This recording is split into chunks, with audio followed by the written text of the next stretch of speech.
Tout ce que vous croyez savoir sur cet oiseau est faux. Vous pensez qu'il vole vos bijoux. Vous pensez qu'il porte malheur. Vous pensez que c'est une créature banale, bonne à stationner sur les clôtures et à jacasser dans les cours d'immeubles. Pas un seul de ces trois énoncés ne résiste à l'examen scientifique. Pas un seul. Bienvenue sur Planète Animal. Aujourd'hui, nous parlons de la pie bavarde, autrement dit Pika Pika, l'un des esprits les plus redoutables du règne animal. Restez jusqu'à la fin. À la moitié de ce film, je vous raconterai comment une expérience menée dans un laboratoire allemand a forcé la communauté scientifique à redéfinir ce qu'est la conscience, à cause d'un oiseau que vous croisez tous les jours. 6 heures du matin, un parking de supermarché encore vide.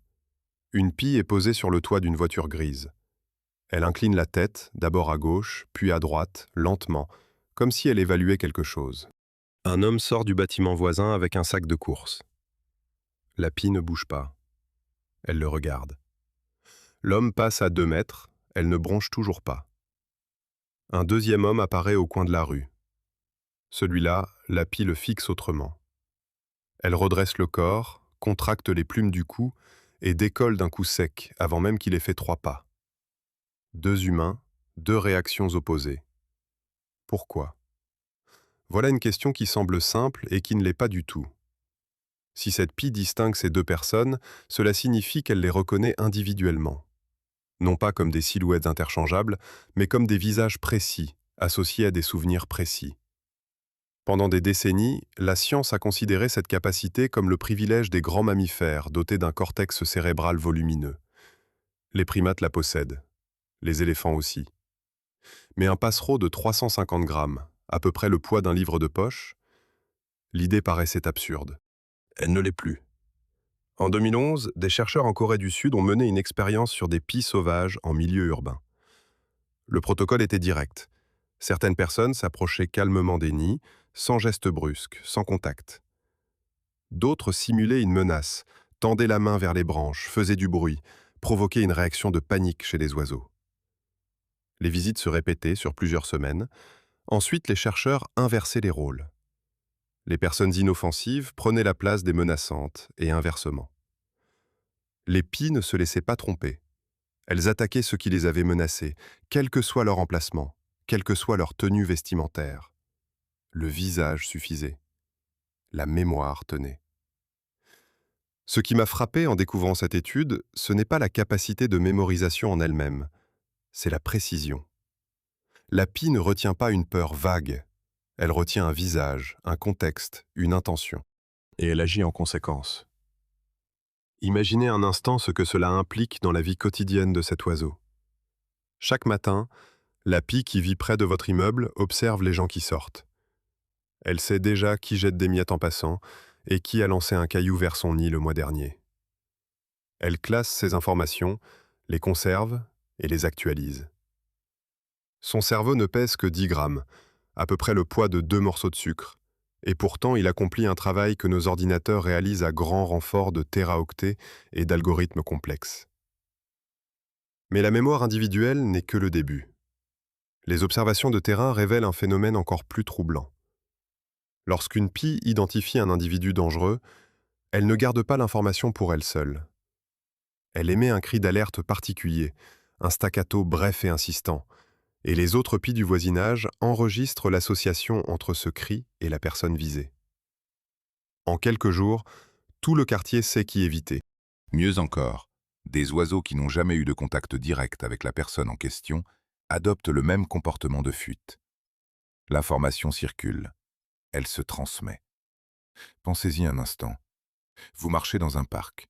Vous n'avez rien fait de particulier. Mais il y a 3 ans, un habitant de votre immeuble a secoué un arbre où nichait une pie. Et cette pie a prévenu ses voisines. Et leurs petits ont grandi en sachant qu'un humain venant de cette direction mérite la méfiance. Vous n'en savez rien. Elle, si.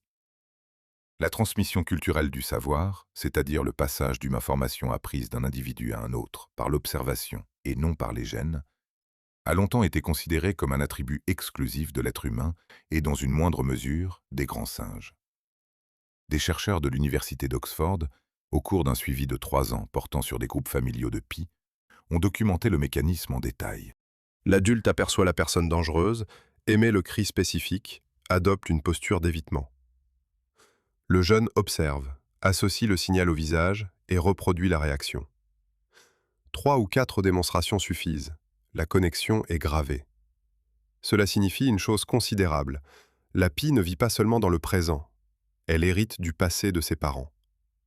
Ce constat bouleverse la hiérarchie classique de l'intelligence animale. On mesurait la cognition à la taille du cerveau, à la présence d'un néocortex, à la complexité des structures sociales chez les mammifères. Et voilà qu'un oiseau noir et blanc, celui que vous apercevez sur le rebord de votre fenêtre ou sur un poteau électrique, démontre des facultés que la science réservait aux espèces dites supérieures. Un oiseau qui pèse autant qu'une grosse pomme. Un oiseau dont le cerveau est plus petit que le bout de votre pouce. Mais alors, si tout ce que nous pensions savoir sur les limites de l'intelligence aviaire est remis en question par un seul passereau, qu'est-ce que cela dit de l'oiseau lui-même? Et surtout, qu'est-ce que cela dit de nous? De notre manière de classer le vivant, de décider qui pense et qui ne pense pas? La réponse commence par le corps. Parce que, avant de comprendre comment la pie résonne, il faut voir comment elle est construite. Et croyez-moi, la machine qui se cache sous ce plumage noir et blanc n'a rien d'ordinaire. Nous ne voyons pas la moitié de ce que voit cet oiseau. Nous n'entendons pas la différence qu'il perçoit en une fraction de seconde. Et nous ne soupçonnons même pas que ces plumes noires ne sont pas noires. Commençons par là, justement. Regardez une pie en plein soleil, pas de loin, de près, à 1 mètre, quand la lumière tombe sous le bon angle. Le noir du dos vire au bleu profond. Les plumes de la queue s'allument en vert bronze. Les ailes, selon l'inclinaison, passent du violet au turquoise. Ce n'est pas un pigment. Les plumes de la pie ne contiennent aucune molécule de couleur bleue ou verte. C'est la structure même de la plume, des couches microscopiques de mélanine et de kératine, qui décomposent la lumière et renvoient certaines longueurs d'onde plutôt que d'autres. Le même principe que celui qui donne ses couleurs à une bulle de savon. Les physiciens appellent cela la coloration structurelle. Mais pourquoi un oiseau que personne ne considère comme particulièrement spectaculaire se promène-t-il avec un plumage qui fonctionne comme un prisme? La réponse se trouve dans un spectre que nos yeux ne captent pas. La rétine humaine possède 3 types de cônes, sensibles au rouge, au vert et au bleu. La pie en possède 4. Le 4e détecte l'ultraviolet. Cela signifie que lorsqu'une pie regarde une autre pie, elle voit des nuances que nous ne pouvons même pas imaginer, des motifs invisibles pour nous, inscrits dans la structure du plumage. Un mâle en bonne santé, bien nourri, sans parasites, produit des plumes dont la microstructure est régulière, et cette régularité génère des reflets ultraviolets intenses. Un oiseau affaibli ou malade produit des plumes légèrement désordonnées. Le reflet est plus terne. Pour un œil humain, les 2 oiseaux se ressemblent. Pour une pie, la différence est aussi évidente que celle entre un tissu neuf et un tissu usé. La coloration structurelle n'est donc pas de la décoration, c'est un bulletin de santé lisible à distance. Et le regard de la pie ne s'arrête pas au plumage des congénères. Son champ de vision couvre environ 300 degrés, presque un cercle complet. Les yeux, placés de chaque côté de la tête, balaient simultanément l'avant, les côtés et une grande partie de l'arrière. La seule zone aveugle se situe juste derrière le crâne, et la pie compense ce déficit par des rotations constantes de la tête, ces petits mouvements saccadés que vous avez forcément observés. Pour un animal qui doit en même temps chercher de la nourriture au sol et surveiller l'arrivée d'un rapace par le ciel, cette vision panoramique est vitale. Elle vole le ver de terre à ses pieds et l'épervier à 200 mètres sans avoir à lever la tête. J'avoue que cela m'a fait reconsidérer une scène que j'avais vue 100 fois sans y penser. Une pie qui marche sur une pelouse, en tournant la tête dans tous les sens, on dirait un comportement nerveux, presque comique. En réalité, elle cartographie son environnement en temps réel, dans un champ visuel qui dépasse le nôtre d'un bon tiers. Ajoutez à cela une acuité environ 2 fois supérieure à la nôtre. À 50 mètres, une pie distingue le mouvement d'un insecte dans l'herbe. Essayez-vous de repérer un grillon à cette distance. Passons au son. La pie entend des fréquences comprises entre 100 et 20 000 Hz, un registre comparable à celui de l'oreille humaine, mais avec une résolution temporelle bien plus fine. Là où nous percevons un son continu, elle détecte des micro-variations, des silences infimes entre 2 notes, des modulations que notre cerveau fusionne en un seul signal. C'est ce qui lui permet de distinguer les pas d'un chat de ceux d'un chien, ou le froissement d'un mulot dans les feuilles mortes du simple bruissement du vent. Pour elle, le monde sonore ressemble à une partition où chaque instrument est séparé. Pour nous, c'est souvent un bruit de fond. Et puis, il y a le moteur. Le cœur de la pie bat entre 400 et 600 fois par minute au repos. En vol, il peut monter jusqu'à 800. À titre de comparaison, le vôtre tourne autour de 70. La température interne de l'oiseau est de 42 degrés, en permanence, soit 2 degrés de plus que ce que nous appelons une fièvre modérée. Cette fournaise métabolique exige un apport constant de carburant. Chaque jour, la pie consomme l'équivalent de 20% de son propre poids en nourriture. Rapporté à un humain de 75 kg, cela représenterait 15 kg de nourriture quotidienne. Imaginez devoir avaler 15 kg de repas entre le lever et le coucher du soleil, chaque jour, sans exception, y compris en hiver quand les ressources se raréfient. Ce métabolisme effréné impose un corps construit pour l'endurance et la précision. Le bec, d'abord. Il est assez dur pour briser la coquille d'un escargot et assez sensible, grâce à des récepteurs tactiles situés à son extrémité, pour extraire une larve d'une fissure dans l'écorce sans l'écraser. C'est à la fois un marteau et une pince à épiler. Les griffes poussent en continu et s'usent au contact des branches et du sol. En ville, où l'asphalte et le béton offrent moins de friction que la terre ou l'écorce, elles s'allongent parfois au point de gêner l'appréhension, un des rares inconvénients de la vie urbaine pour cet oiseau. Et puis, il y a la queue. Elle est plus longue que le corps lui-même, ce qui donne à la pie cette silhouette impossible à confondre. Ce n'est pas un ornement. En vol, cette queue fonctionne comme un gouvernail, permettant des changements de direction brusques et des freinages rapides, essentiels pour un oiseau qui chasse au sol et doit décoller en urgence à l'approche d'un prédateur. Au sol, elle sert de balancier lors de la marche. Retirez cette queue mentalement, et la pie perd la moitié de son agilité. Chaque année, après la saison de reproduction, l'ensemble du plumage se renouvelle. La mue dure plusieurs semaines. Pendant cette période, le vol est moins efficace, l'isolation thermique diminue, l'oiseau devient vulnérable. Mais contrairement aux canards ou aux oies, qui perdent toutes leurs plumes de vol en même temps et restent clouées au sol, la pie mue progressivement, plume par plume, sans jamais perdre complètement la capacité de voler. Même dans la fragilité, la machine reste fonctionnelle. Tout cela, la vision à 4 cônes, l'ouïe fine, le métabolisme de haut régime, le bec à double usage, la queue gouvernail, tout cela tient dans un organisme de 350 grammes. Mais le composant le plus remarquable de cette machine pèse à lui seul 10 grammes et se trouve entre les deux yeux. C'est avec ce cerveau minuscule que la pie fait ce qu'aucun ingénieur n'aurait cru possible chez un oiseau. Et l'histoire de cette découverte commence il y a 20 millions d'années, sur un continent qui n'avait pas encore la forme que nous lui connaissons. Il y a environ 20 millions d'années, quelque part sur le territoire de ce qui deviendra l'Asie du Sud-Est, un passereau sans rien de remarquable gratte le sol d'une forêt tropicale. Il est petit, sombre, discret. Personne ne le remarquerait. Mais à l'intérieur de son crâne, quelque chose diffère légèrement du reste des oiseaux qui l'entourent. Son cerveau est un peu plus volumineux, un peu plus dense en connexion. Ce détail minuscule, cette poignée de neurones supplémentaires, va produire l'une des lignées les plus intelligentes de l'histoire du vivant. Cet oiseau est l'ancêtre commun de tous les corvidés. De lui descendent les corbeaux, les corneilles, les geais, les choucas, les casse-noix et les pies. La famille compte aujourd'hui plus de 120 espèces réparties sur tous les continents, sauf l'Antarctique. Mais comment un groupe né dans les forêts tropicales asiatiques a-t-il pu conquérir la planète entière, des toundras scandinaves aux déserts australiens, des cimes andines au centre-ville de Tokyo et de Paris? Qu'est-ce qui, dans ce cerveau à peine plus gros que la moyenne, a rendu possible une telle expansion? La réponse tient en un mot, que les biologistes emploient avec prudence, parce qu'il semble trop simple pour expliquer quelque chose d'aussi vaste. Ce mot, c'est la flexibilité. Retraçons le parcours. À partir du foyer asiatique, les corvidés se sont dispersés par vagues successives au fil des millions d'années. Les données génétiques, obtenues grâce au séquençage des génomes lancé dans les années 2010, permettent de reconstruire ces migrations avec une précision croissante. Le genre Pika, celui de notre pie bavarde, s'est différencié des autres corvidés il y a environ 8 à 10 millions d'années.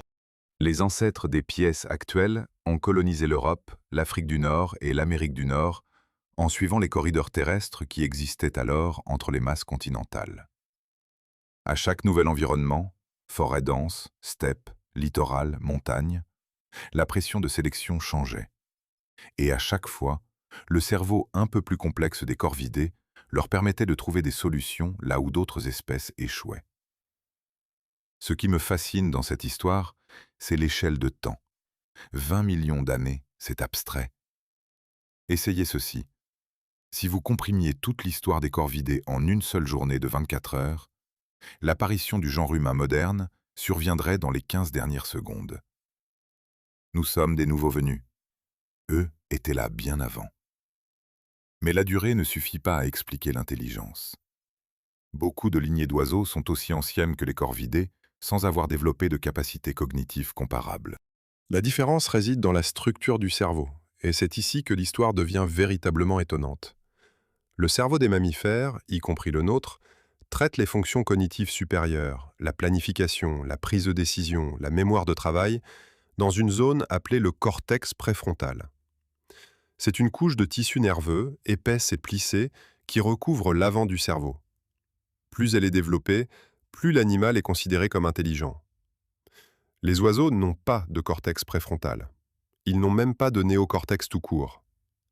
Leur cerveau est organisé selon un plan complètement différent, hérité des reptiles et remanié au fil de l'évolution.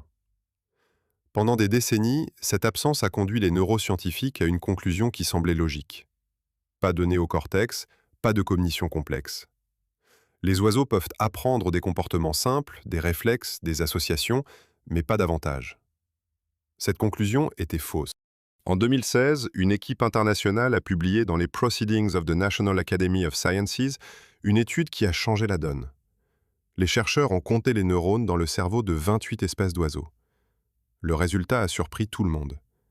Chez les corvidés, la densité neuronale dans le pallium, la structure qui remplit chez les oiseaux les fonctions équivalentes à celles du cortex chez les mammifères, est extraordinairement élevée.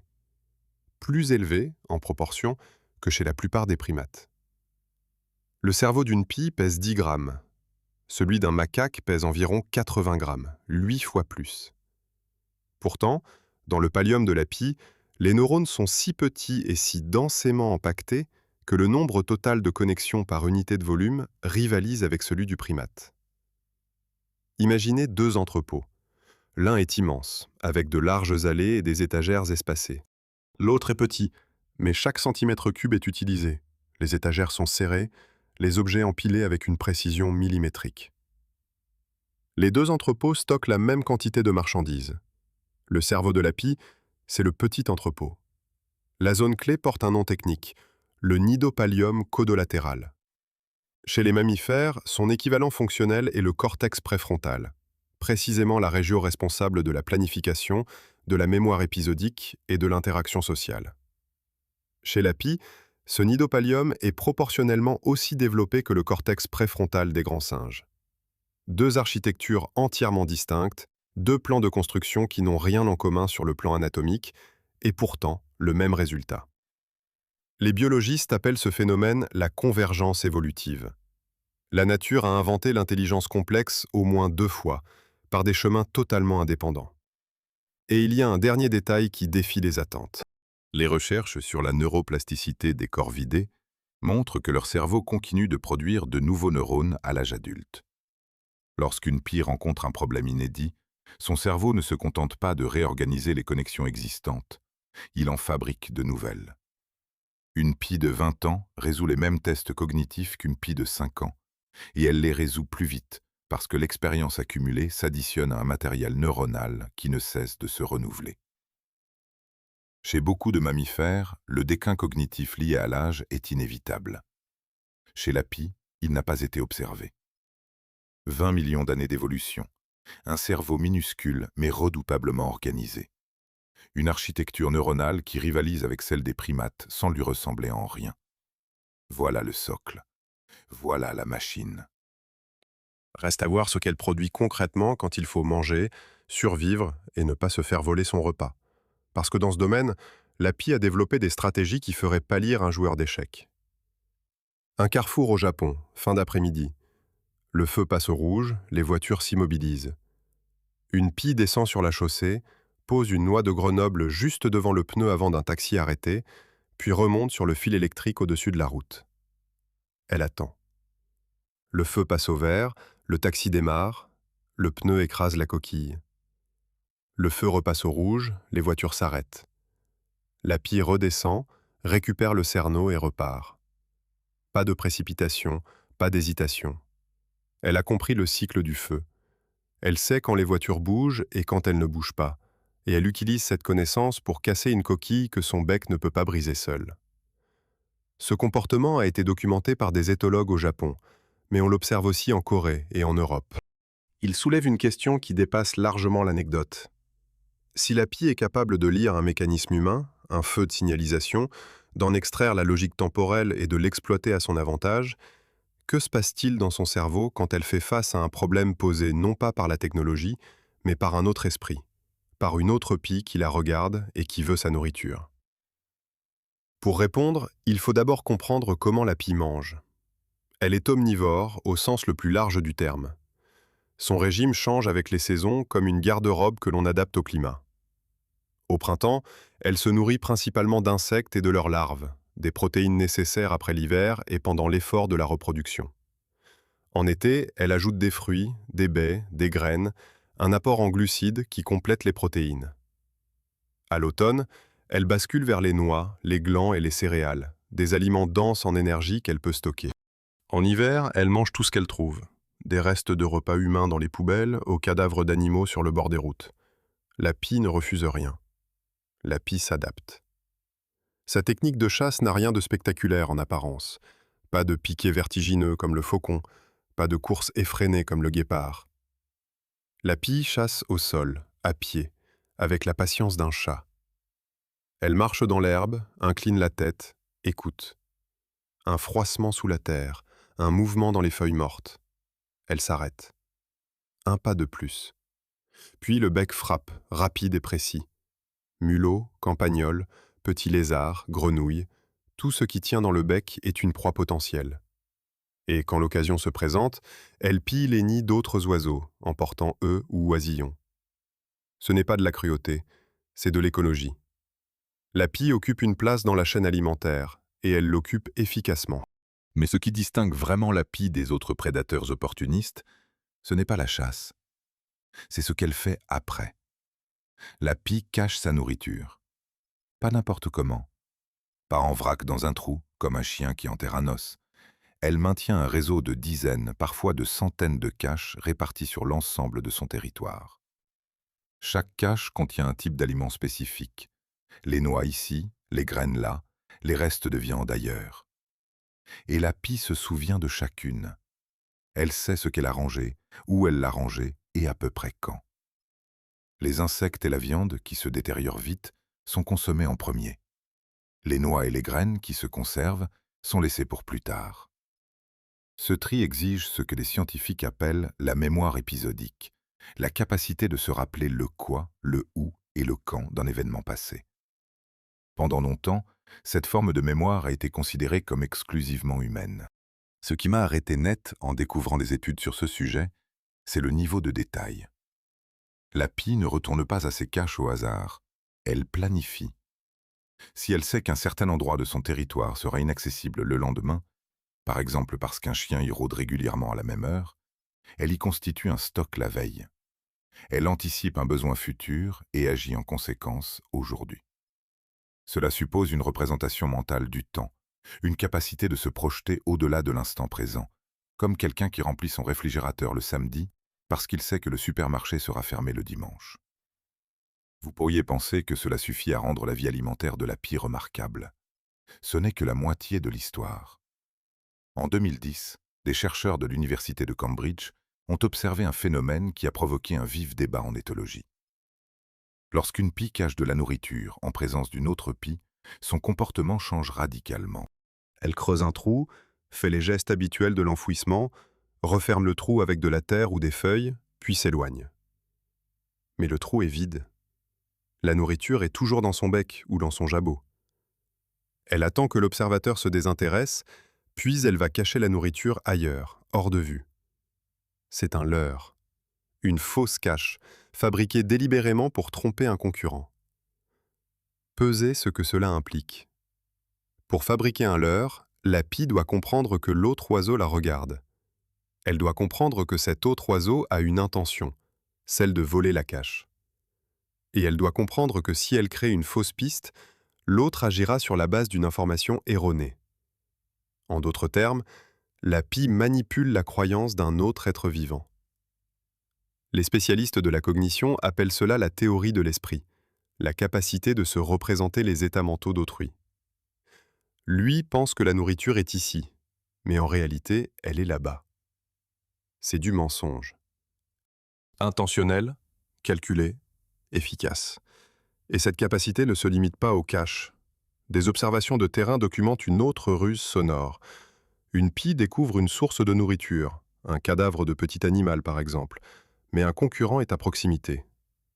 Elle émet alors un tri d'alarme, le même signal bref et insistant qui signale normalement la présence d'un prédateur.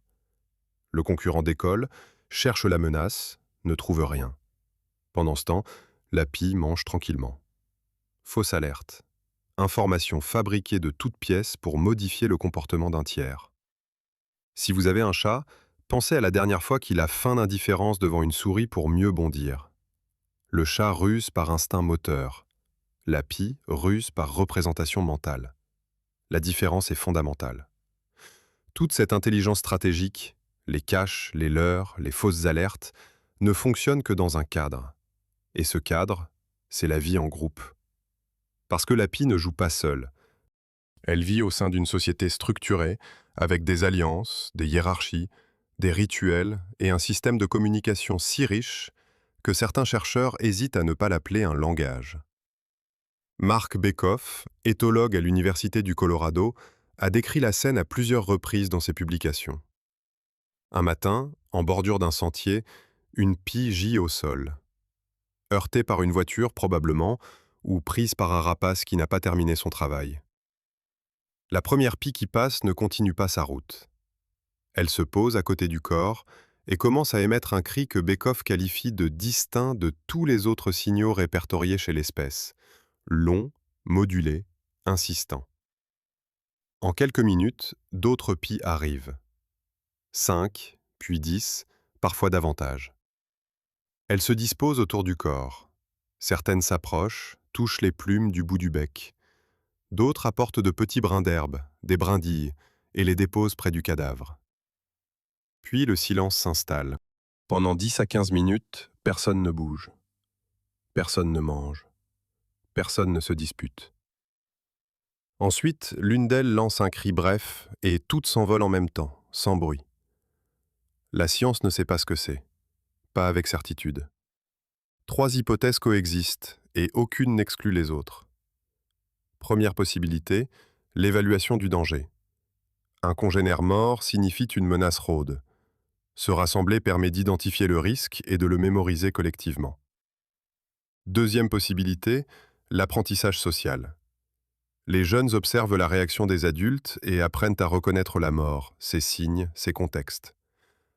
Troisième possibilité, plus délicate à formuler dans un cadre scientifique, quelque chose qui ressemble à du deuil.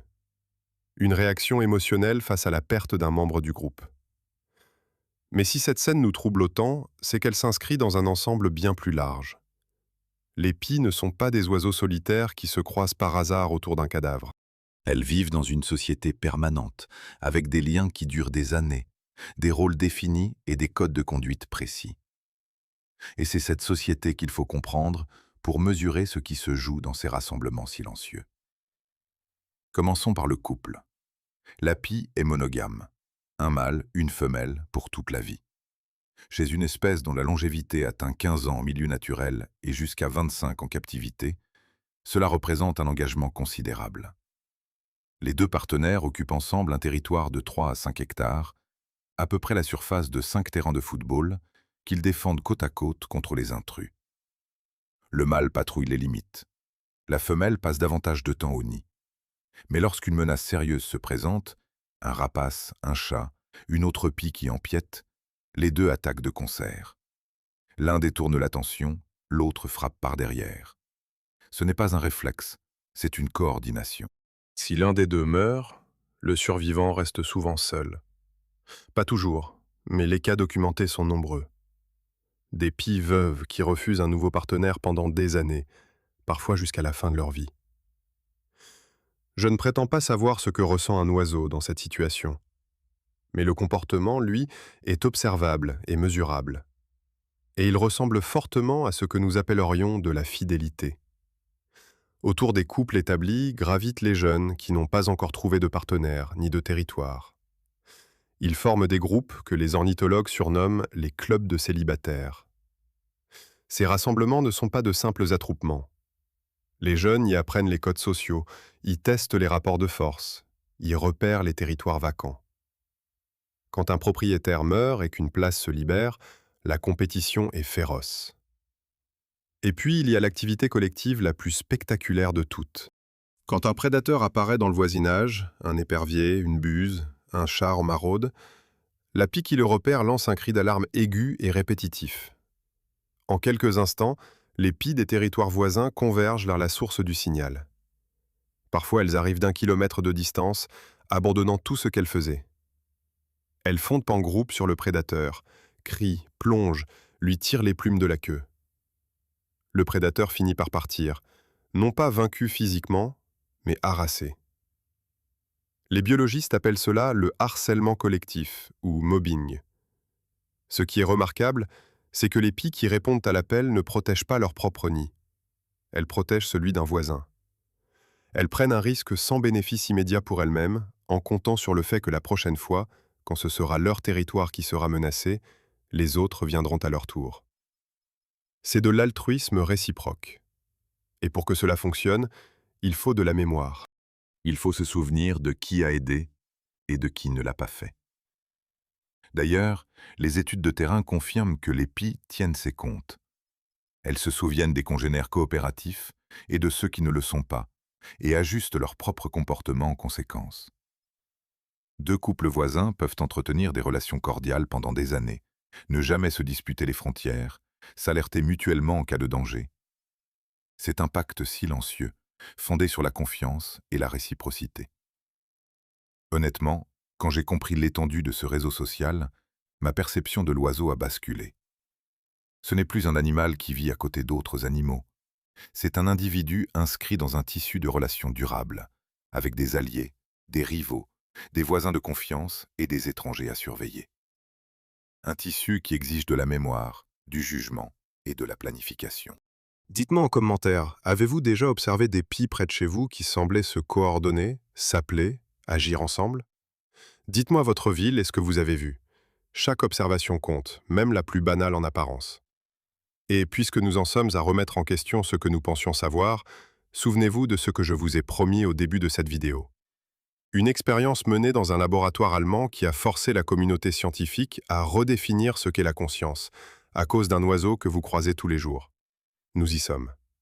Cette expérience, c'est celle qui a prouvé que la pie se reconnaît dans un miroir, et ce qu'elle révèle sur le fonctionnement de ce cerveau de 10 grammes dépasse de loin tout ce que nous avons vu jusqu'ici. 2008, Université Goethe, Francfort-sur-le-Main. Helmut Prior et ses collègues Ariane Schwartz et Onur Günturkün installent un miroir dans une cage. À l'intérieur, 5 pies bavardes européennes. Chaque oiseau a été capturé, habitué au laboratoire, familiarisé avec l'environnement. Les chercheurs appliquent alors sur la gorge de chaque pie une petite pastille adhésive colorée, rouge ou jaune, placée de telle sorte que l'oiseau ne peut ni la voir ni la sentir au toucher. La seule façon de la détecter, c'est le miroir. Ils appliquent aussi, sur d'autres oiseaux, une pastille noire, invisible sur le plumage sombre du cou. Puis ils attendent. Les pies portant la pastille noire ne réagissent pas. Elles se comportent normalement devant le miroir, sans signe d'intérêt particulier. Mais celles qui portent une pastille rouge ou jaune font tout autre chose. Elles regardent le reflet, inclinent la tête, puis dirigent leur bec vers leur propre gorge. Pas vers le miroir, vers elles-mêmes. Elles grattent, frottent, tentent d'arracher la pastille. Certaines y parviennent, d'autres insistent pendant de longues minutes. Le comportement est sans ambiguïté. La pie comprend que le reflet dans le miroir est elle-même, et que la tache colorée est sur son propre corps. Première question. Qu'est-ce que cela signifie exactement? Et pourquoi cette expérience a-t-elle ébranlé des décennies de certitude sur la conscience animale? Le test du miroir existe depuis 1970. C'est le psychologue Gordon Gallup Jr. qui l'a conçu pour les chimpanzés. Le principe est simple.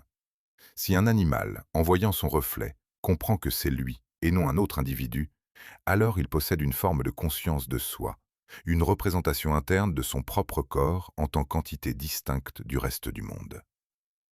Avant 2008, seule une poignée d'espèces avait réussi ce test. Les grands singes, les dauphins, les éléphants d'Asie. Tous des mammifères dotés d'un cerveau volumineux et surtout d'un néocortex développé. La communauté scientifique tenait pour acquis que la conscience de soi exigeait cette structure cérébrale. Sans néocortex, pas de jeu. C'était la règle. La pie l'a brisé. Pensez à ce que cela implique. Un oiseau dont le cerveau pèse 10 grammes et qui ne possède aucune des structures cérébrales considérées comme nécessaires à la conscience de soi passe le même test qu'un chimpanzé. Pas approximativement, pas par accident. Le protocole de Prior était rigoureux, avec groupe de contrôle, pastilles invisibles, répétitions multiples. Le résultat a été publié dans PLOS Biology, relu par des pairs, reproduit depuis. Il tient. J'avoue que la première fois que j'ai lu cette étude en détail, j'ai eu besoin d'une pause.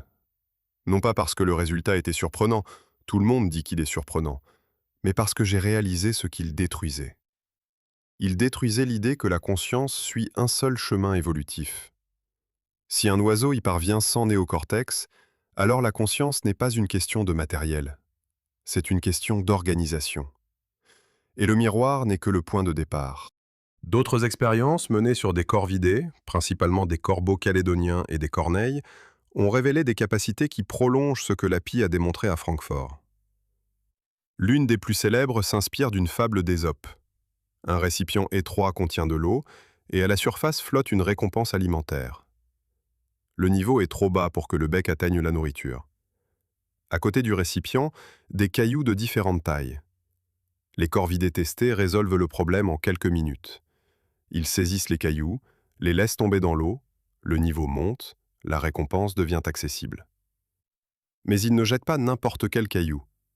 Ils écartent ceux qui sont trop petits pour avoir un effet significatif et ceux qui sont trop gros pour entrer dans le récipient. Ils choisissent. Quand les chercheurs ont compliqué le dispositif en plaçant un deuxième récipient identique rempli de sable, les oiseaux ont essayé une fois, constaté que le niveau ne montait pas, puis se sont concentrés exclusivement sur le récipient d'eau. Ils ont compris la différence entre un liquide et un solide granulaire. Pas par essai-erreur prolongé, par déduction. Est-ce de l'intelligence? Au sens strict, oui. C'est la capacité de résoudre un problème nouveau en utilisant un raisonnement causal. Le caillou fait monter l'eau parce qu'il prend de la place. L'oiseau ne se contente pas de répéter un geste appris. Il comprend le principe. Et cette intelligence ne reste pas confinée au laboratoire. Dans la nature, les corvidés, pies incluses, modifient des outils avant de les utiliser. Une brindille trop large pour entrer dans une fissure d'écorce où se cache un insecte sera cassée, ébarbée, ajustée, jusqu'à ce qu'elle s'adapte à l'ouverture. Ce n'est pas un comportement figé. Chaque outil est façonné pour une tâche précise, comme un artisan qui ajuste sa clé à la taille du boulon. Les pies apprennent aussi par observation. Une jeune pie qui regarde un adulte résoudre un problème reproduit la solution sans passer par la phase d'essai et d'erreur. C'est de l'apprentissage social, la transmission d'un savoir-faire non pas par les gènes, mais par l'exemple. Dans certaines populations, des traditions locales se forment. Un groupe de pies ouvre les noix d'une certaine manière, un autre groupe, à quelques centaines de kilomètres, utilise une technique différente. Ces habitudes se transmettent de génération en génération. Les biologistes emploient le mot « culture » avec précaution, mais ils l'emploient. Les tests d'abstraction vont plus loin encore. On présente à une pie 3 objets, 2 identiques et un différent. Elle choisit le différent. On lui demande d'associer un objet à un modèle. Elle y parvient. On lui demande de reproduire une séquence d'actions dans l'ordre. Elle le fait. Ces tâches mobilisent des concepts abstraits, le semblable, le différent, le dedans, le dehors, le avant, le après, des notions que très peu d'espèces animales maîtrisent en dehors des primates et des cétacés. Fermez les yeux une seconde et imaginez la scène du point de vue de la pie. Elle est dans une pièce inconnue. Devant elle, un dispositif qu'elle n'a jamais vu. Elle observe, évalue, teste une hypothèse, l'abandonne, en essaie une autre, trouve la solution. Tout cela avec un cerveau qui tiendrait dans une cuillère à café. Les chercheurs qui ont comparé les performances cognitives des pies à celles d'enfants humains situent le niveau de résolution de problèmes aux alentours de celui d'un enfant de 5 ans. Ce n'est pas une métaphore, c'est le résultat de batteries de tests standardisées. Voilà ce que 10 grammes de neurones peuvent produire quand l'évolution les organise avec suffisamment de soin. Un animal qui se reconnaît, qui planifie, qui déduit, qui apprend des autres et qui transmet ce qu'il sait. Mais cet animal n'existe pas dans un vide. Il existe dans un monde humain, saturé de croyances, de légendes et de superstitions, et les histoires que nous racontons sur la pie depuis des siècles en disent autant sur elle que sur nous. 13 pies, et vous avez le diable en personne. C'est ce que dit une comptine britannique dont la première trace écrite remonte à 1780, mais dont les racines plongent bien plus profond, dans les superstitions médiévales liées aux oiseaux noirs et blancs. Une pie, malheur. 2, bonheur. 3, mariage. 4, naissance. 5, argent. 6, or. 7, un secret qu'il vaut mieux ne jamais révéler. Et au bout de la liste, au chiffre 13, le diable lui-même. En Angleterre et en Irlande, cette comptine se récite encore aujourd'hui, parfois machinalement, parfois avec un demi-sourire, parfois avec un reste de sérieux que personne n'oserait avouer à voix haute. Mais pourquoi le même oiseau, qui symbolise le malheur dans une rue de Londres, incarne le bonheur conjugal dans une maison de Pékin? Comment un seul animal peut-il porter des significations aussi diamétralement opposées selon le continent où on le regarde? La réponse ne se trouve pas dans l'oiseau, elle se trouve dans le regard. Commençons par l'Europe. En Grande-Bretagne, croiser une pie seule était considéré comme un présage funeste. La parade consistait à soulever son chapeau, à s'incliner et à prononcer une formule précise. « Bonjour, monsieur Pie, comment se porte madame Pie et tous les petits pions ?» L'idée étant que la politesse désarmerait le mauvais sort. Si vous n'aviez pas le temps ou le courage, il restait la solution de croiser les doigts ou de cracher par-dessus l'épaule gauche. Une pie seule, c'était la mort, la maladie, la perte. 2 pies ensemble, c'était la joie, la paix au foyer. Le nombre décidait du destin. Chez les Slaves, la tonalité est similaire, mais les détails changent. En Russie, la pie a longtemps été associée à la sorcellerie. On l'appelait la Vietchitsa, la devineresse. Selon la tradition populaire, les sorcières prenaient la forme de pies pour voler la nuit, traire les vaches des voisins, jeter des sorts. Au XIVe siècle, le métropolite Alexis de Moscou aurait prononcé une malédiction contre les pies sorcières, et la légende raconte que les oiseaux disparurent de la ville pendant des années. Plus tard, sous le règne d'Ivan le Terrible, quand on brûlait des femmes accusées de sorcellerie sur la place publique, 2 d'entre elles se seraient envolées du bûcher sous la forme de pies. Le tsar lui-même aurait tenté de les arrêter par un sortilège. Légende ou fait, peu importe. Ce qui compte, c'est que des millions de gens y croyaient. Dans la vie quotidienne, les superstitions étaient tout aussi concrètes. Si une pie se posait sur le toit de votre maison et frappait du bec, vous attendiez des visiteurs, bruyants et nombreux. Si elle tournoyait au-dessus de votre tête, c'était un présage de malheur, surtout si un malade se trouvait dans la maison. En Ukraine, toucher les œufs d'une pie dans son nid vous condamnait à avoir le visage marqué de taches, et l'oiseau, en représailles, s'attaquait à vos poussins. Pour chasser une pie d'un arbre, on gravait une croix dans l'écorce du tronc, et elle abandonnait le nid. Il y avait aussi le 22 mars, jour dit des 40 martyrs de Sébaste dans le calendrier chrétien oriental. Ce jour-là, selon la croyance populaire, l'hiver rencontrait le printemps, et le jour égalait la nuit. On disait que 40 espèces d'oiseaux revenaient ce matin-là, l'alouette en tête. Si le temps était doux le 22 mars, les 40 jours suivants seraient chauds. S'il faisait froid, 40 matinées de gel attendaient encore. Et ce jour-là, l'épi faisait un vacarme particulier, comme si elle commentait l'événement. Les gens écoutaient. Maintenant, traversez le continent. En Chine, la pie est un symbole de chance. Son nom en mandarin, si que, contient le caractère si qui signifie joie. Voir une pie le matin est un bon présage. Entendre son cri annonce une bonne nouvelle. Dans l'art traditionnel chinois, deux pies face à face représentent le double bonheur, un motif que l'on retrouve sur les cadeaux de mariage, les broderies, les porcelaines. La pie y est un messager de fidélité conjugale, de prospérité, de renouveau. Rien à voir avec le démon à 13 têtes de la comptine anglaise. Ce qui m'a frappé en comparant ces traditions, c'est leur point commun caché. Dans toutes les cultures, sans exception, la pie est perçue comme un messager. Ce qui change, c'est le contenu du message. En Europe, elle annonce le malheur ou le bonheur selon son nombre. En Chine, elle annonce la joie. Chez les Slaves, elle transporte des nouvelles, bonnes ou mauvaises, d'où l'expression qui a survécu jusqu'à aujourd'hui. La pie a apporté sur sa queue, l'équivalent de notre « une petite pie me l'a dit ». Pourquoi cet oiseau en particulier? Pourquoi pas le moineau, le merle, la mésange? La raison est probablement la plus simple de toutes. La pie n'a jamais fui l'homme. Elle n'a pas disparu dans les forêts profondes quand les villages se sont construits. Elle est restée. Sur les toits, sur les clôtures, dans les jardins, à portée de regard, à portée de voix, matin et soir. Elle jacassait pendant que nous semions. Elle observait pendant que nous faisions la guerre. Elle ramassait les miettes de nos festins et nichait dans les arbres de nos cimetières. Et elle se comportait d'une manière qui semblait trop intelligente pour un simple oiseau.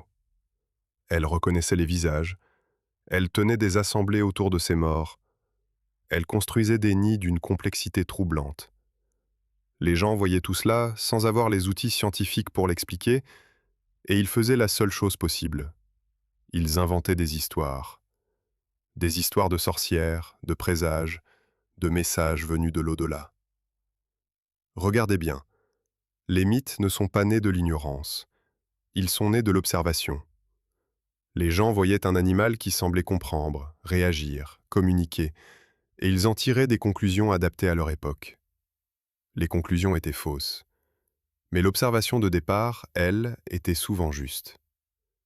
Même aujourd'hui, en sachant ce que nous savons sur le cerveau de la pie, sur sa mémoire, sur sa capacité à reconnaître les individus, les vieilles superstitions ne paraissent pas entièrement absurdes. Pas parce qu'elles disent vrai, mais parce qu'elles pointent vers quelque chose de réel. Un oiseau qui vit à côté de nous, qui nous regarde comme s'il comprenait davantage que ce que nous lui accordons, cela a toujours mis les gens mal à l'aise. Et le malaise engendre les légendes. Mais les légendes appartiennent au passé. Ce qui se joue aujourd'hui entre la pie et l'homme, dans les rues, les parcs, les parkings, les balcons, c'est une toute autre affaire, et elle se mesure non pas en croyances, mais en chiffres. En 2011, en Corée du Sud, une équipe de chercheurs a sélectionné plusieurs nids de pie en zone urbaine et a mis en place un protocole que personne n'avait tenté à cette échelle.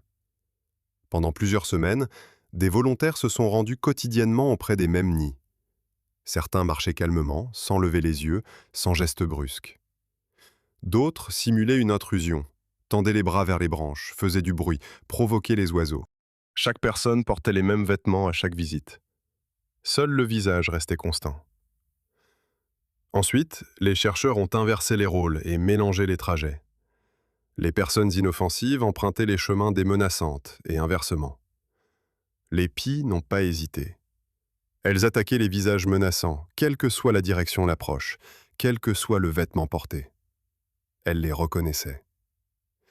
Et le plus troublant, des oiseaux qui n'avaient jamais été directement menacés adoptaient le même comportement d'évitement envers ces mêmes visages, après quelques semaines de cohabitation avec les pies qui, elles, avaient vécu la menace. Cette expérience confirme dans un cadre contrôlé ce que des millions de citadins constatent chaque jour sans le formuler. La pie qui vit près de votre immeuble vous connaît. Elle sait si vous êtes celui qui jette du pain en passant, ou celui qui a tapé dans ses mains pour la faire fuir en septembre dernier. Mais si elle vous reconnaît individuellement, et si elle adapte son comportement à chaque personne, que se passe-t-il quand on multiplie cette capacité par des milliers d'interactions, dans un quartier dense, une ville, une métropole? La réponse tient en un mot que les écologues utilisent de plus en plus souvent: la synurbanisation.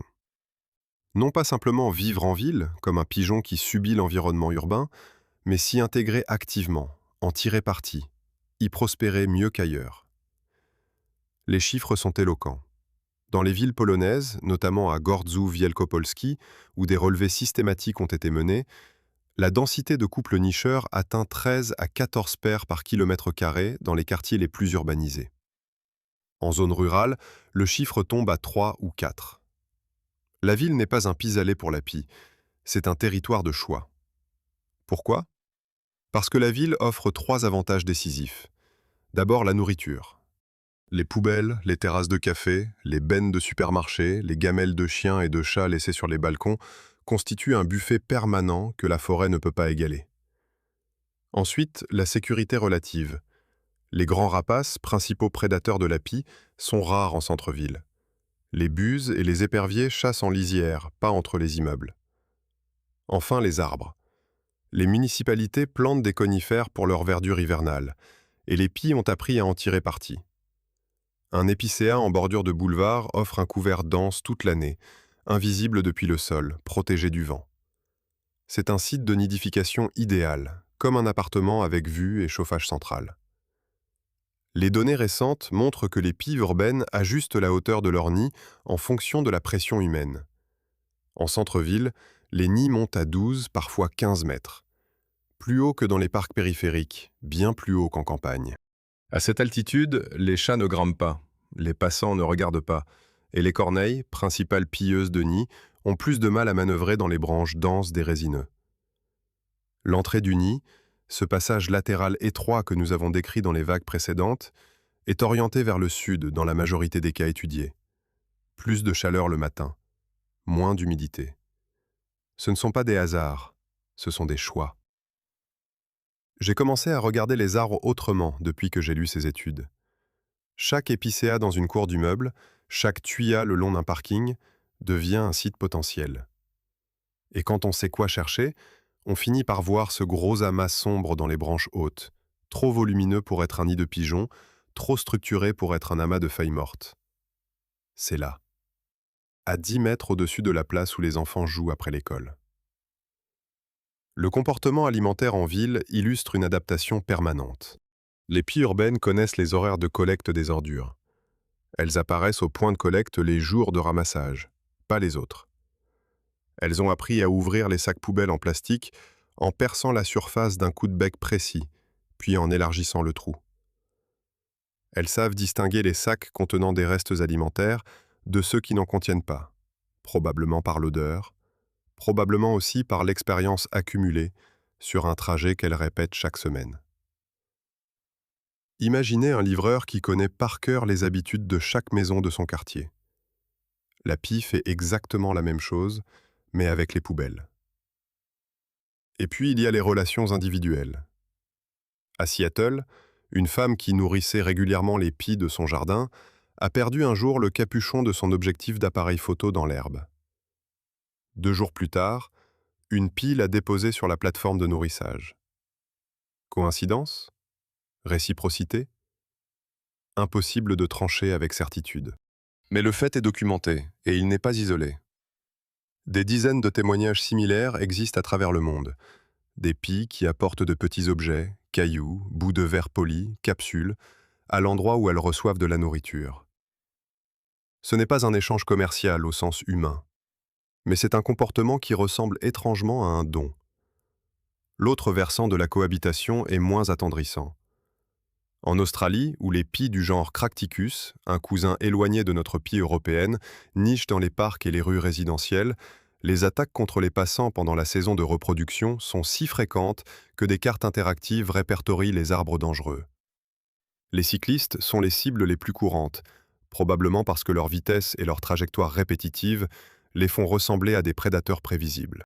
Un cas célèbre à Melbourne a contraint un cycliste à modifier son itinéraire quotidien après des semaines d'attaques ciblées par la même pie qui avait mémorisé son visage et son vélo. Pendant la pandémie de 2020, quand les rues se sont vidées, les pies urbaines ont étendu leur territoire. Elles exploraient des trottoirs, des cours, des espaces qu'elles évitaient habituellement à cause du flux de piétons. Dès que les gens sont revenus, elles se sont rétractées. Cette élasticité territoriale en temps réel montre que la pie ne suit pas un programme rigide. Elle ajuste. Elle lit la densité humaine comme vous lisez un panneau de signalisation, et elle adapte ses déplacements en conséquence. Chaque jour, chaque heure. Si la pie a réussi son installation en ville, c'est parce que ce cerveau de 10 grammes fait exactement ce pourquoi l'évolution l'a sculpté. Observer, mémoriser, ajuster, recommencer. Mais cette réussite a un prix. Et ce prix n'est pas toujours visible depuis le balcon où l'on jette des miettes. Sur 10 pies qui naissent ce printemps, 7 ne verront pas le printemps suivant. Sur les 3 qui survivent, une seule trouvera un partenaire et un territoire. Les 2 autres resteront dans les groupes de jeunes non appariés, à attendre leur chance, parfois pendant des années. Ces chiffres ne sont pas des estimations vagues. Ils reflètent les taux de mortalité juvénile documentés par les programmes de bagages à long terme en Europe occidentale. La pie est un oiseau qui prospère en ville, qui résout des problèmes, qui reconnaît les visages, qui enterre ses morts. Mais la grande majorité de ces petits n'atteint jamais l'âge adulte. Alors, si la pie est si intelligente et si adaptable, pourquoi autant de pertes? Et surtout, si la ville semble lui offrir des conditions idéales, pourquoi certains chercheurs s'inquiètent-ils malgré tout pour l'avenir de l'espèce? La première réponse est mécanique. Les prédateurs. Un nid de pie, même protégé par son dôme d'épines, reste vulnérable. L'autour des palombes, rapace forestier puissant, est l'un des prédateurs les plus efficaces. Il est capable de pénétrer dans le feuillage dense et d'arracher les oisillons malgré la structure défensive du nid. En milieu périurbain, les corneilles noires pillent les nids de pie avec une régularité méthodique, ciblant les œufs et les jeunes non emplumés. Et puis il y a les chats domestiques. En Europe, les chats en liberté tuent chaque année des centaines de millions d'oiseaux, toutes espèces confondues. La pie adulte est rapide et méfiante, mais un jeune fraîchement sorti du nid, maladroit, incapable de voler correctement, c'est une cible facile. Imaginez un enfant qui apprend à faire du vélo sur une route à grande circulation. Les premières semaines hors du nid sont exactement cela. Le deuxième facteur est invisible à l'œil nu, les pesticides. La pie est insectivore au printemps, précisément au moment où elle nourrit ses petits. Les larves, les coléoptères, les chenilles constituent la base protéique des oisillons en croissance. Or, l'utilisation massive de pesticides en agriculture et dans les jardins urbains a provoqué un effondrement des populations d'insectes en Europe. Moins d'insectes signifie moins de nourriture pour les poussins, un taux de croissance plus lent, une vulnérabilité accrue aux maladies et aux prédateurs. La pie compense en se rabattant sur les déchets humains. Mais un régime de miettes de pain et de restes de fast-food ne remplace pas une alimentation riche en protéines animales fraîches. C'est comme nourrir un nourrisson exclusivement de biscuits. L'enfant survit, mais il ne se développe pas de manière optimale. Le troisième facteur est le plus paradoxal. C'est la ville elle-même. Celle qui semble si favorable. Les collisions avec les véhicules tuent un nombre significatif de pies chaque année, en particulier les jeunes inexpérimentés qui traversent les routes à basse altitude. Les baies vitrées des immeubles modernes provoquent des chocs mortels. L'oiseau voit le reflet du ciel et percute la surface à pleine vitesse. L'éclairage artificiel nocturne perturbe les rythmes biologiques. Et puis, il y a le bruit. Des recherches menées en 2023 sur des corvidés australiens, dont le profil cognitif est proche de celui de la pie européenne, ont montré que le bruit urbain constant affecte la vigilance. Les individus les plus intelligents compensent mieux. Ils continuent à détecter les menaces malgré le vacarme ambiant. Les autres deviennent soit trop nerveux, soit pas assez prudents. La sélection opère. Le bruit ne tue pas directement, mais il trie. Historiquement, la pie a subi bien pire que le bruit des moteurs. Pendant des siècles, elle a été classée comme nuisible en Europe. Les gardes-chasse la tiraient systématiquement, accusés de décimer le petit gibier, perdrix, faisan, lapreau.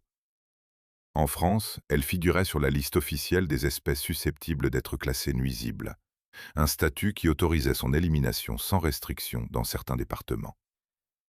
En Grande-Bretagne, l'abattage massif des pailles au XIXe et au début du XXe siècle a considérablement réduit les populations rurales. Ce n'est qu'avec l'évolution de la législation européenne sur la protection des oiseaux sauvages, notamment la directive Oiseaux de 1979 et ses révisions, que la paille a bénéficié d'un cadre juridique de protection. Aujourd'hui, en Allemagne, détruire un nid de paille constitue une infraction administrative. Au Royaume-Uni, tuer une paille sans licence spécifique est passible d'amende. L'espèce est classée en préoccupation mineure par l'Union internationale pour la conservation de la nature, ce qui signifie qu'elle n'est pas globalement menacée. Mais ce statut masque des réalités locales contrastées. Honnêtement, c'est ce contraste qui me préoccupe le plus. Vu de loin, la pie va bien. Vu de près, le tableau est plus nuancé. Les populations urbaines augmentent, oui, mais elles dépendent de plus en plus des ressources humaines. Les populations rurales, elles, stagnent ou reculent dans les régions d'agriculture intensive où les insectes disparaissent et où les haies sont arrachées. Et voici le problème de fond. Quand on nourrit régulièrement les pies depuis son balcon, on crée une dépendance. Les adultes, habitués à la nourriture facile, consacrent moins de temps à la chasse. Leurs petits, en observant les parents, n'apprennent pas les techniques de recherche alimentaire autonome. Ces jeunes, une fois livrés à eux-mêmes, sont moins compétents que ceux élevés par des parents qui chassent activement. Sur une génération, l'effet est minime. Sur 10 générations, il peut éroder les compétences d'une population entière. La ville donne à manger, mais elle peut aussi désapprendre à se nourrir. Il y a pourtant un motif d'optimisme inattendu. Souvenez-vous de ce cerveau qui continue à fabriquer de nouveaux neurones tout au long de la vie. Une pie de 20 ans résout les mêmes problèmes qu'une pie de 5 ans, et plus vite. Contrairement à beaucoup de mammifères, chez qui le déclin cognitif avec l'âge est documenté et inévitable, la pie vieillit sans perdre ses moyens. Cela signifie que les individus qui survivent aux premières années critiques deviennent, avec le temps, des experts de leur environnement. Ils accumulent des solutions, des souvenirs, des réseaux sociaux. Et ce savoir, comme nous l'avons vu, se transmet aux générations suivantes. La pie n'est donc pas une espèce fragile. C'est une espèce résiliente, capable d'encaisser des pertes massives et de rebondir grâce à la qualité de ses survivants. Mais la résilience a ses limites. Si les pressions s'accumulent, moins d'insectes, plus de pesticides, plus de vitres, plus de chiens, plus de dépendance alimentaire, même le cerveau le plus flexible finit par manquer de marge. Et c'est peut-être cela, la vraie leçon. Pas que la pie est en danger, elle ne l'est pas immédiatement, mais que sa réussite actuelle repose sur un équilibre plus fragile qu'il n'y paraît, un équilibre entre ce que la ville lui donne et ce que la ville lui coûte. Et pendant que cet équilibre oscille en silence, la pie continue de faire ce qu'elle fait depuis 20 millions d'années. Elle observe, elle s'adapte, elle parle. Et c'est justement ce langage, ce répertoire sonore d'une richesse que nous commençons à peine à mesurer, qui révèle la dernière facette de cet oiseau. 6 heures du matin, vous ouvrez la fenêtre. De l'arbre en face monte un miaulement de chat, net, parfait. Vous cherchez le chat des yeux, rien. Puis le miaulement se transforme en aboiement, 2 notes sèches, puis en une sonnerie de téléphone portable, puis en un claquement métallique qui ressemble à une portière de voiture. Ce n'est pas un perroquet, ce n'est pas un enregistrement. C'est une pie, posée sur la branche la plus haute du platane, qui passe en revue les sons de son quartier comme un musicien qui accorde ses instruments avant le concert. La capacité d'imitation vocale des pies est documentée depuis des décennies, mais elle reste mal comprise. En captivité, les pies reproduisent des mots humains, des phrases courtes, des mélodies simples. En milieu naturel, elles copient les cris d'autres espèces, le chant du merle, l'alarme de la mésange, parfois le croassement de la corneille. Et en ville, elles intègrent les sons mécaniques, les alarmes, les klaxons, les bips de recul des camions. Pourquoi ? Personne ne le sait avec certitude. L'hypothèse la plus solide est sociale. Plus le répertoire d'un mâle est varié, plus il démontre sa capacité d'apprentissage, et plus il est attractif pour une partenaire potentielle. Le chant n'est pas juste du bruit, c'est un curriculum vitae sonore. Mais l'imitation n'est que la surface. En dessous, il y a un système de communication d'une complexité que les ornithologues commencent à peine à cartographier. Les cris d'alarme de la pie ne sont pas un signal unique. Ils se déclinent en plusieurs variantes selon le type de menace. Le cri émis à l'approche d'un rapace en vol diffère de celui qui signale un prédateur terrestre. Les pies qui entendent ces signaux réagissent différemment à chacun. Face à l'alerte aérienne, elles plongent dans le couvert végétal le plus proche. Face à l'alerte terrestre, elles montent. Face à l'alerte de haute intensité, elles décrochent et fuient. 3 situations, 3 réponses, déclenchées par 3 variantes d'un même type de cri. Les chercheurs qualifient ces signaux de fonctionnellement référentiels, ce qui signifie que le son renvoie à un objet ou un événement précis dans l'environnement et non simplement à un état émotionnel général. Et puis il y a ce que les spécialistes appellent les duos. Le mâle et la femelle d'un couple utilisent entre eux des vocalisations douces, murmurées, que l'on n'entend jamais dans les interactions avec d'autres individus. Ces sons sont propres au couple. 2 partenaires qui coordonnent la construction d'un nid échangent de brefs gazouillis à voix basse, comme 2 personnes qui se parlent à l'oreille dans une pièce bruyante. Si l'un des deux est remplacé expérimentalement par un autre individu, les vocalisations changent immédiatement. Le code est personnel. Ce qui m'a le plus marqué dans tout ce que j'ai lu sur la communication des pies, c'est un détail qui semble anodin. Les pies suivent la direction du regard de leurs congénères. Si une pie regarde vers le haut, les autres regardent vers le haut. Si elle fixe un point au sol, les autres vérifient ce point. C'est ce que les psychologues cognitifs appellent l'attention conjointe, la capacité de comprendre que l'autre regarde quelque chose et que ce quelque chose mérite d'être examiné. Chez l'humain, cette compétence apparaît vers l'âge de 9 mois. Chez la pie, elle semble innée ou acquise très tôt. Avez-vous déjà observé 2 pies côte à côte sur une branche, tournant la tête dans la même direction au même instant, comme synchronisées? Ce n'est pas une coïncidence. Elles lisent le regard de l'autre. Elles partagent leur attention. Et elles en tirent des informations sur le monde qui les entoure. Le langage corporel complète le tableau. La position du corps, l'angle de la queue, l'ouverture des ailes, l'inclinaison de la tête, tout cela transmet un message. Une pie dominante se tient droite, bec levé, queue déployée. Une pie soumise se tasse, tête basse, queue serrée contre le corps. Ces signaux suffisent souvent à résoudre un conflit sans contact physique, comme 2 automobilistes qui règlent une priorité d'un geste de la main plutôt qu'en se percutant. Et les pies ne se contentent pas de comprendre leurs propres signaux. Elles décodent ceux des autres espèces. Si un merle lance son cri d'alarme caractéristique, la pie réagit. Si une corneille signale un danger, la pie vérifie. Cette capacité d'écouter et d'interpréter les langues étrangères, comme un voyageur qui saisit le sens général d'une conversation dans une langue qu'il ne parle pas, élargit considérablement le réseau d'informations disponibles. La pie n'écoute pas seulement les siens, elle écoute tout le quartier. Il reste un comportement dont personne n'a d'explication satisfaisante. Les pies collectionnent des objets. Pas des objets brillants, ce mythe a été réglé, des objets quelconques.